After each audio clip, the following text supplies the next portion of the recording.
Hello जी, बहुत बहुत स्वागत है आपका। तो चलिए आज की वीडियो शुरू करते हैं। पहला क्वेश्चन हमारा एमसीक्यू का है। A solution turn red litmus blue.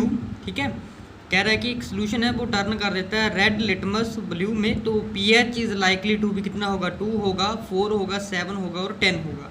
तो देखो अगर रेड लिटमस ब्लू में चेंज हो रहा है इट मीन्स वो क्या होगा, हमारा बेसिक सोल्यूशन होगा।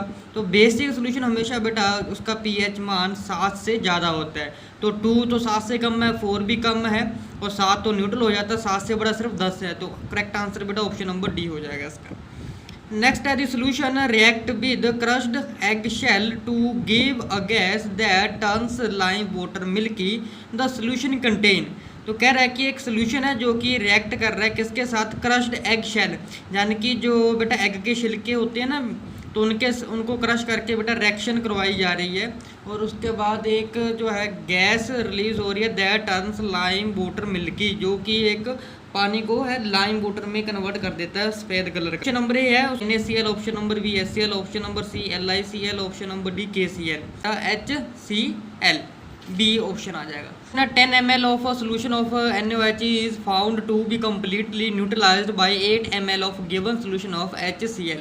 तो 10 ml सोल्यूशन है बेस का बेटा, वो हमारे पास न्यूट्रलाइज हो रहा है 8 ml एसिड के साथ। तो अगर 20 ml सेम सोल्यूशन जो है सोडियम हाइड्रोक्साइड का हो और वॉल्यूम हमारा HCl का वो कितना होगा न्यूट्रलाइज करने के लिए, तो 4 ml, 8 ml, 12 ml और 60 ml। तो सोल्यूशन क्या आ जाता है, देखो अगर 10 ml जो है वो कितना रिक्वायर करेगा बेटा, 8 ml। कंडीशन है 20 ml NaOH जो है वो रिक्वायर करेगा HCl, वो कितना करेगा 16। तो ऑप्शन नंबर डी हो जाएगी इसकी correct. Question number 4, which of the following types of medicine you use for treating indigestion. तो इनडाइजेशन ठीक करने के लिए कौन सी मेडिसिन यूज़ की जाती है, तो ऑप्शन नंबर ए है एंटीबायोटिक है, ऑप्शन नंबर बी है एनालाइजिक, ऑप्शन नंबर सी है एंटासिड, ऑप्शन नंबर डी है एंटीसेप्टिक। तो राइट आंसर सी ऑप्शन हो जाएगा इसका, एंटासिड।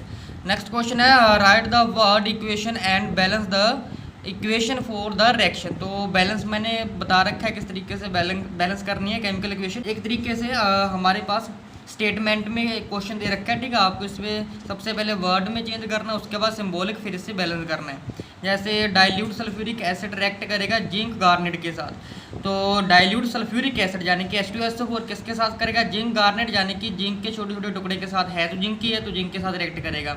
ठीक है, तो क्या बना देगा ZnSO4 + H2। ठीक है, तो जिस तरीके से बैलेंस, ये तो पहले बैलेंस है। इसी तरीके से नेक्स्ट हमारे पास है डाइल्यूट हाइड्रोक्लोरिक एसिड रिएक्ट करेगा मैग्नीशियम रिबन के साथ। तो मैग्नीशियम रिबन यानी कि मैग्नीशियम आ जाएगा, ठीक है, हाइड्रोक्लोरिक एसिड यानी कि HCl आ जाएगा। तो रिएक्ट करवाएंगे तो MgCl2 आ जाएगा प्लस H2 आ जाएगा। ठीक है, तो ये बैलेंस बन जाएगी।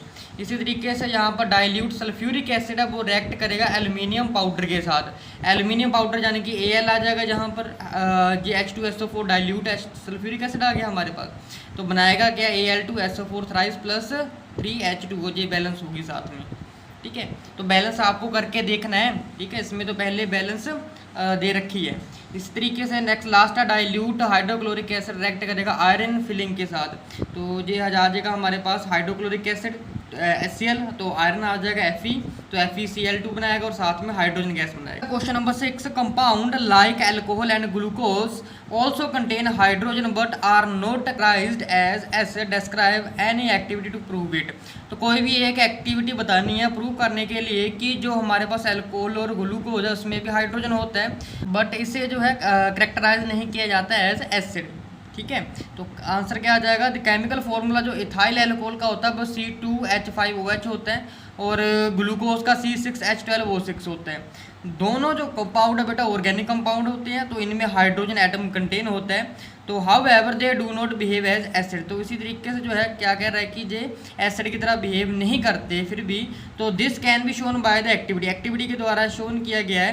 कह रहा है कि ये ग्लास बीकर लो, उसमें एक डाइल्यूट सोल्यूशन लो ग्लूकोज का C6H12O6। ठीक है, तो fix 2 small nails of iron, इसमें क्या कर दो, 2 नेल जो है फिक्स कर दो, इस तरीके जैसे डायग्राम में बता रखा है। उसके बाद रबर में ये चीज़ रबर है, उसमें 2 स्मॉल नेल ले लो। ठीक है, और उसके बाद क्या करना है कि कनेक्ट कर दो नेल को टर्मिनल के साथ 6 वोल्ट बैटरी ठीक है, बल्ब के थ्रू। तो इस तरीके से जहाँ पर बैटरी है, बैटरी के साथ ये नेल जहाँ से कनेक्टेड हुई है, और ये बल्ब है इसी तरीके से सेकंड वायर है जो इस वाले नेल के साथ कनेक्टेड हुई है। तो अब क्या कर दो बेटा, सारे कनेक्शन लगा करके स्विच ऑन कर दो। तो जो बल्ब है not glow, will not glow, तो बल्ब जो है ग्लो नहीं करेगा। तो दिस शो दैट जो इलेक्ट्रिक करंट है has not pass through the glucose solution. इसका मतलब ये है जो इलेक्ट्रिक करंट है वो ग्लूकोज के सोल्यूशन में से पास नहीं हो रहा। तो as a current is carried by the movement of the ion, this shows that solution of glucose has not given any H plus ion. तो जब ये ग्लूकोज में से करंट नहीं गुजरा है, इट मीन्स कि ये ग्लूकोज जो है वो H प्लस आयन नहीं दे रहा है। तो करंट अगर देगा तो इट मीन्स उसमें आयन प्रोड्यूस होने चाहिए, तो इसमें तो आयन ही नहीं प्रोड्यूस हो रहे हैं। ठीक है, तो ये एक्टिविटी के द्वारा इस तरीके से आ जाएगा। तो इसी तरीके से हम क्या कर देंगे, यही एक्सपेरिमेंट रिपीट कर देंगे C2H5OH के साथ, यानी कि इथाइल अल्कोहल के साथ। क्वेश्चन है हमारे पास, why does not distilled water conduct electricity where rain water does. Most important question है कि जो डिस्टिल्ड वाटर है वो इलेक्ट्रिसिटी कंडक्ट नहीं करता जबकि रेन वाटर कर देता है, ऐसा क्यों। तो प्योर वाटर जो होता है तो एक वीक इलेक्ट्रोलाइट होता है and does not dissociate into ion, तो वो आयन में डिसोसिएट नहीं होता, टूटता ही नहीं है वो। तो it does not conduct electricity, so वो इलेक्ट्रिसिटी कंडक्ट ही नहीं कर सकते। अगर रेन वाटर की बात करें तो इसमें जो है कुछ एसिड होते हैं, जैसे कि कार्बोनिक एसिड होता है H2CO3, सल्फ्यूरस एसिड होता है इसमें H2SO3। एक्चुअली जो एयर है, ठीक है, कंटेन कर लेती है ट्रेसेस ऑफ बोथ CO2 और SO2 गैसेस के ट्रेस कंटेन करती है, जो कि रेन वाटर में डिजोल्व हो जाते हैं, जिसके कारण वो प्रोड्यूस करने लग जाते हैं एसिड। तो यही कारण है कि जो वाटर है वो बिकम क्या हो जाएगा हमारे पास, एक तरीके से एसिड हो जाएगा नेचर में और आयोनाइज हो जाएगा इजीली। तो रेन वाटर वो कंडक्ट करने लग जाएगा इलेक्ट्रिसिटी। नेक्स्ट क्वेश्चन है, why does N acid show any acidic behaviour in absence of water. क्यों जो एसिड है वो एसिडिक बिहेवियर शो नहीं करते पानी की एब्सेंस में। तो मोस्ट इंपोर्टेंट क्वेश्चन है, तो आंसर क्या आ जाएगा, an acid get ionized only in aqueous solution in the presence of water. तो कह रहा है कि जो एसिड है वो सिर्फ आयोनाइज होते हैं एक्वा सॉल्यूशन में, मतलब कि पानी की मौजूदगी में। अगर दूसरे शब्दों में कहें तो एसिड जो है H प्लस आयन रिलीज करते हैं या फिर शो करते हैं एसिडिक बिहेवियर सिर्फ और सिर्फ पानी में, अगर पानी की प्रेजेंस है। अगर पानी की प्रेजेंस नहीं है तो वो शो नहीं कर पाएंगे।